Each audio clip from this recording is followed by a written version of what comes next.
Bismillahirrahmanirrahim. Assalamualaikum warahmatullahi wabarakatuh.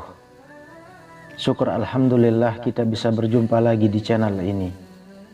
Salawat dan salam selalu dan tetap tercurahkan kepada junjungan kita Nabi besar Muhammad sallallahu alaihi wasallam. Allahumma sholli ala sayyidina Muhammad wa ala ali sayyidina Muhammad. Harapan dan doa saya semoga saudaraku semuanya selalu diberikan kesehatan, dilapangkan rezekinya, diampuni dosa-dosanya, dan dipanjangkan umurnya. Amin ya rabbal alamin. Sahabat beriman yang dirahmati Allah, setiap yang hidup pasti akan mengalami kematian. Salah satu tempat yang pasti akan menjadi tujuan terakhir saat manusia telah meninggal adalah kuburan. Di tempat tersebut, manusia akan mulai mempertanggungjawabkan setiap amal perbuatannya selama hidup di dunia. Tahukah kita, ternyata kuburan setiap harinya berseru meneriakkan peringatan kepada manusia tentang hal yang harus dipersiapkan sebelum masuk ke alam kubur. Lantas, apa peringatan yang diserukan kuburan itu? Dalam hadis yang tertulis dalam kitab Daqaiqul Al-Akbar, juga semakna dengan hadis dalam kitab Sunan Al-Turmuzi, disebutkan bahwa kuburan setiap harinya berseru meneriakkan 5 peringatan. Saya ini adalah tempat kesendirian. Oleh karena itu, maka engkau carilah teman yang akan menemanimu nantinya, yaitu bacaan Al-Quran. Saya adalah tempat yang sangat gelap, maka terangilah saya dengan sholat malam. Saya ini adalah tempat yang dipenuhi oleh tanah, dikelilingi oleh tanah, maka bawalah alas tidurmu, yakni amal soleh. Saya ini adalah sarangnya ular-ular, maka bawalah racun ular-ular tersebut dari muka bumi, yaitu bacaan Bismillahirrahmanirrahim. Saya adalah tempatnya malaikat mungkar dan nakir bertanya, maka perbanyaklah membaca La ilaha illallah Muhammadur Rasulullah, agar engkau bisa menjawab pertanyaan malaikat mungkar dan nakir tersebut. Hadis riwayat Turmuzi. Yang pertama, carilah teman yang akan menemanimu di alam kubur. Alam kubur adalah tempat yang sunyi dan sepi. Tak ada seorang pun dari sanak saudara yang masih hidup yang mau menemani. Bagi orang-orang yang gemar membaca Al-Quran sewaktu hidupnya di dunia, Al-Quran akan menemaninya di alam kubur sampai ia dimasukkan ke dalam surga. Dalam suatu riwayat yang diceritakan oleh Al-Bazar dalam kitab La Ali Masnunah menjelaskan bahwa jika seseorang meninggal dunia, ketika orang-orang sibuk dengan kain kafan dan melakukan segala persiapan untuk penguburannya di rumah, tiba-tiba datang seorang yang sangat tampan berdiri di kepala mayat. Ketika kain kafan mulai dipakaikan, ia berada di antara dada dan kain kafan. Setelah dikuburkan dan orang-orang mulai meninggalkannya, maka datang 2 malaikat, yakni malaikat mungkar dan nakir, untuk menanyakan amal perbuatan si mayit semasa hidup di dunia. Kedua malaikat tersebut berusaha memisahkan orang tampan tersebut dari si mayat, agar memudahkan proses ditanya jawab tersebut. Tetapi si tampan berkata, ia adalah sahabat karibku. Dalam keadaan bagaimanapun aku tidak akan meninggalkannya. Jika kalian ditugaskan untuk bertanya kepadanya, lakukanlah pekerjaan kalian. Aku tidak akan berpisah dari orang ini, sehingga ia dimasukkan ke dalam surga. Kemudian si tampan itu berkata kepada si mayit, aku adalah Al-Quran, yang terkadang kamu membaca dengan suara yang keras dan terkadang kamu baca dengan suara yang perlahan. Jangan khawatir, setelah menghadapi pertanyaan mungkar dan nakir ini, engkau tidak akan mengalami kesulitan. Yang kedua, carilah penerang yang akan menerangimu di alam kubur. Ada banyak hal yang dapat dilakukan untuk mendapatkan penerangan di alam kubur.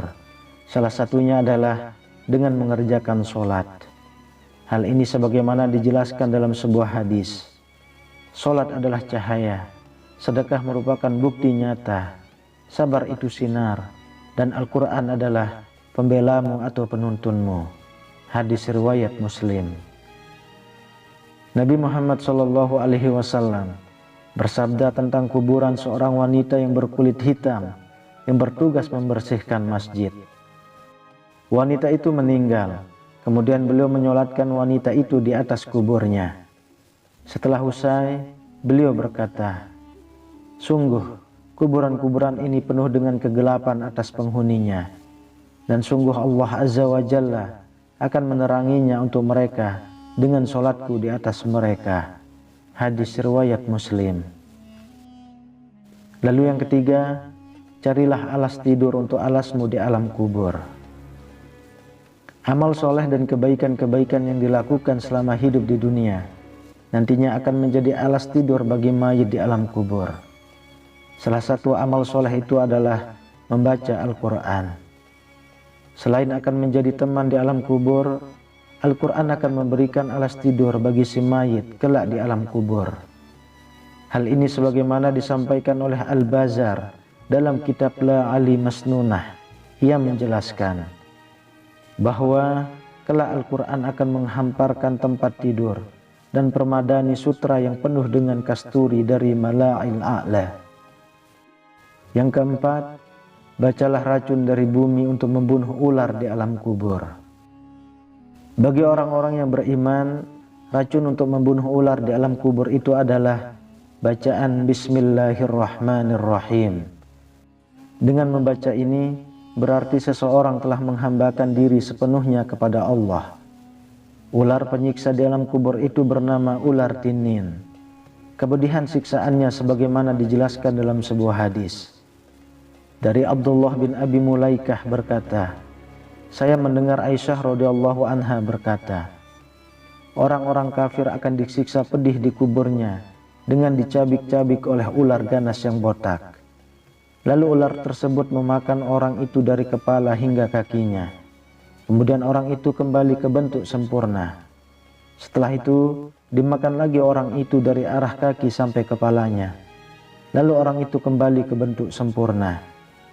Lalu ular itu memakan lagi orang tersebut dari arah kepala hingga sampai kakinya. Begitu seterusnya. Hadis riwayat Ibnu Abi Syaibah. Yang kelima, perbanyak membaca kalimat tauhid. Dengan memperbanyak membaca kalimat tauhid, La ilaha illallah Muhammadur Rasulullah, meresapi dan memahami maknanya, maka hal tersebut dapat mempermudah mayit dalam menjawab pertanyaan malaikat di alam kubur. Hal ini dikarenakan kalimat ini merupakan zikir yang paling utama. Barang siapa di akhir hayatnya mengucapkan kalimat tauhid ini, maka ia mendapatkan jaminan surga. Hal ini sebagaimana dijelaskan dalam sebuah hadis. Dari Jabir bin Abdullah dia berkata, aku mendengar Rasulullah SAW bersabda, zikir yang paling utama adalah La ilaha illallah, dan doa yang paling utama adalah Alhamdulillah. Hadis riwayat Tirmizi. Dalam riwayat lain yang dijelaskan, barang siapa yang akhir perkataannya sebelum meninggal dunia adalah La ilaha illallah, maka dia akan masuk surga. Hadis riwayat Abu Daud. Sahabat beriman yang dirahmati Allah, demikianlah 5 peringatan yang diteriakkan oleh kuburan kepada manusia setiap harinya. Hanya saja kita tidak diperkenankan oleh Allah Subhanahu wa Ta'ala untuk mendengar teriakan tersebut. Karena bisa jadi jika kita diperdengarkan teriakan tersebut akan menjadikan kita merasa sangat ketakutan. Rasulullah SAW bersabda, seandainya kalian tidak akan saling menguburkan, tentulah aku akan berdoa kepada Allah agar memperdengarkan kepada kalian siksa kubur yang aku dengar. Hadis riwayat Muslim dan Ahmad. Wallahu a'lam bissawab. Demikian yang bisa saya bagikan. Semoga bermanfaat untuk kita semua. Amin ya rabbal alamin. Assalamualaikum warahmatullahi wabarakatuh.